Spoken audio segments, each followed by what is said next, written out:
മഴയത്തും വെയിലത്തും ചുടുചോര നീരാക്കി മണ്ണായ മണ്ണിൽ ഞങ്ങള് പൊന്ന് വിളയിച്ചേ.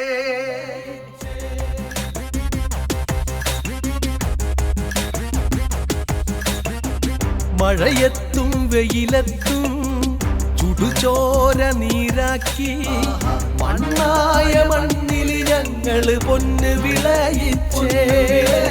കൊമ്പില്ലാ വാലിലേലും കാളയ്ക്ക് കണക്കല്ലേന്ന്, കൊമ്പില്ലാ വാലിലേലും കാളയ്ക്ക് കണക്കല്ലേന്ന്.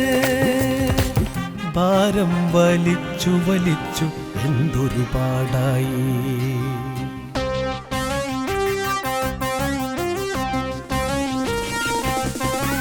പുത്തൻമല വെട്ടി നിരത്തി കാട് നല്ല നാടാക്കി. പുത്തൻമല വെട്ടി നിരത്തി കാട് നല്ല നാടാക്കി. കാട് നല്ല നാടായപ്പോൾ ഞങ്ങൾ പുറത്തായി.